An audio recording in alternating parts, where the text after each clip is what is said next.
Good morning, YouTube.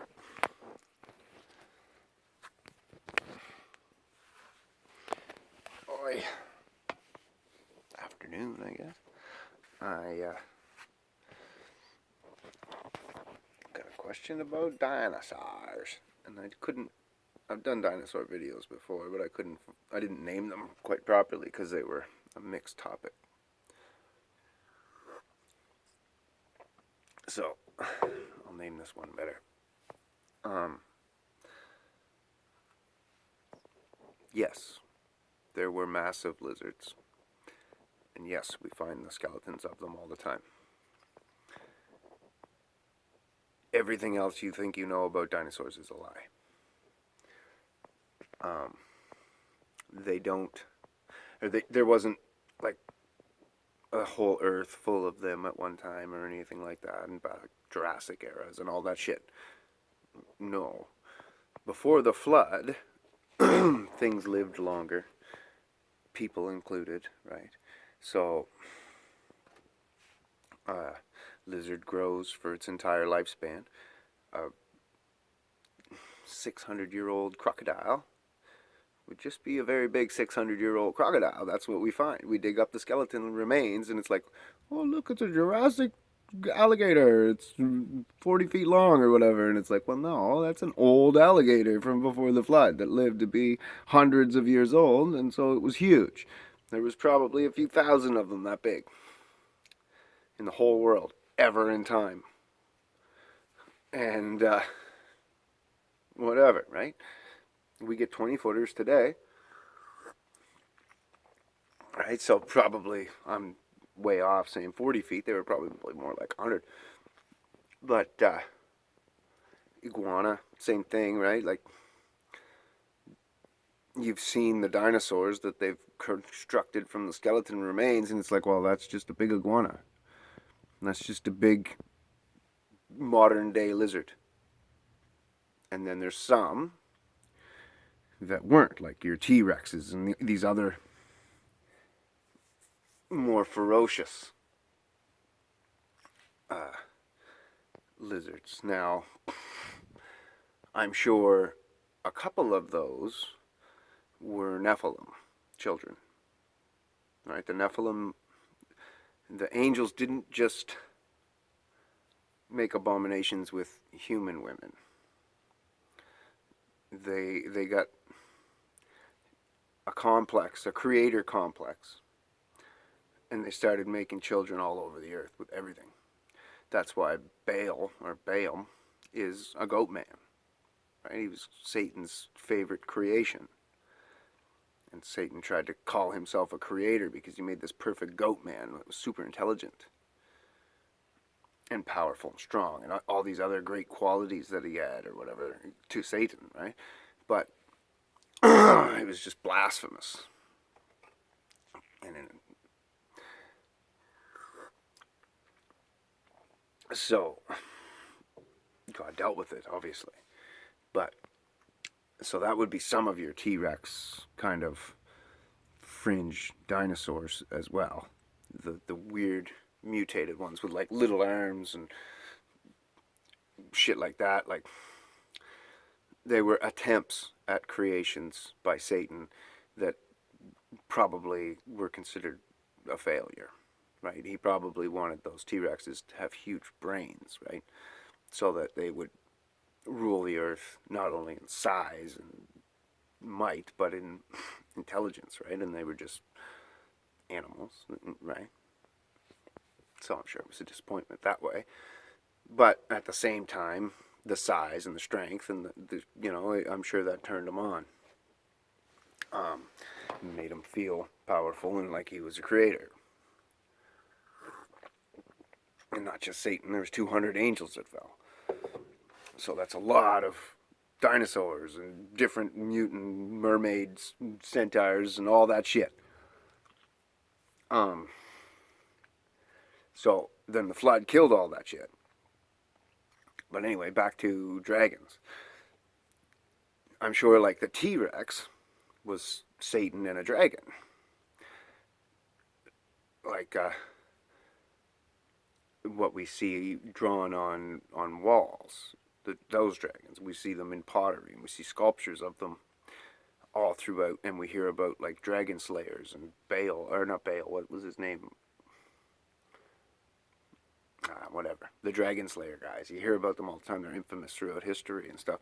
And then you can look into writings about like kings and queens and stuff like this, and in their ledgers and in their employment, they had the royal dragon feeder, things like this. So that guy's job was to feed dragons. I don't think they were Komodo dragons.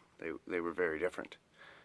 And they're walking on two leg kind of dragons, or at least standing up. And fire breathing is very, very easily done, and it's feasible. We've found a dinosaur head that actually has these two big tubes on its head, and they're hollow.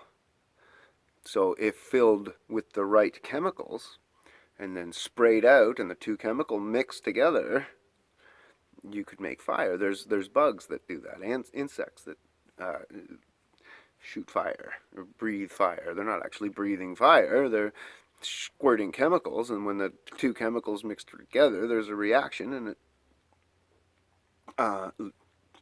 simulates a fire-breathing creature. So, and we've actually found the skulls of animals that, and all signs point to that's exactly what was going on within their head, and the tubes and all the plumbing was there. So that plumbing was there for a reason. Creation doesn't create for no reason. Like the hollowness, all that is all, horns are horns. They're solid and they're made for smashing. These weren't. They were very thin bone, made for containing. So, fire-breathing dragons are, I'm sure there was. And for them to covet gold wouldn't be a very far stretch, because look at crows. So you can see that, where those legends would come from, somewhat in reality. Now, the dragons weren't keeping the gold because they wanted to be rich. They were keeping the gold because they liked its shininess and qualities of it. And also, certain metals have healing properties and things being around them. And silver and gold do have those things. A lot of crystals and things like that. And it'd all be shiny stuff, and that would all be in there.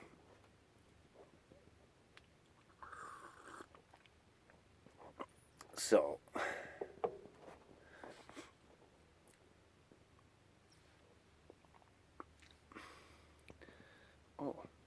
so the other thing is that on a human, this bone right here grows for our entire lives.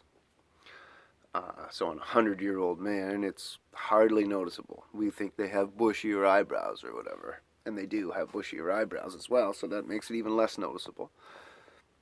But the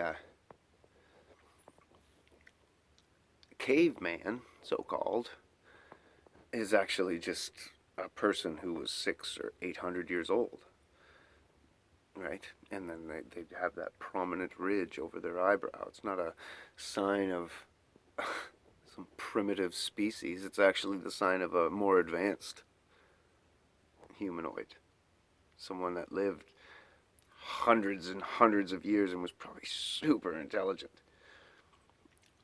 Just in wisdom collected over that many years, would be more intelligent than you or I, or more wise, more knowledged. And then through that wisdom, discernment, and knowledge, that person would then be more intelligent because of experience and everything else. Like, that's a lot of where intelligence comes from. Obviously, you were born with some, but I mean, experience is really our failures failing is a learning process. So every time you fail, you get better. Whatever. You should know this stuff. Um, so, so that person, those cavemen that you guys think were Neanderthals, you would look like a Neanderthal to them and sound like, and just be like a, they'd be ashamed, astounded, I guess, at how low our intelligence is nowadays. Stuff like that. Like to see the difference in mankind from then to now would be astronomical. And they would notice it right away. And all of them would know all the stars and all this other stuff. And we don't know that stuff anymore. Our knowledge is very small. And then even the things we do read, a lot of it's manipulated. Your thoughts on it are manipulated. What you think you're looking at is manipulated.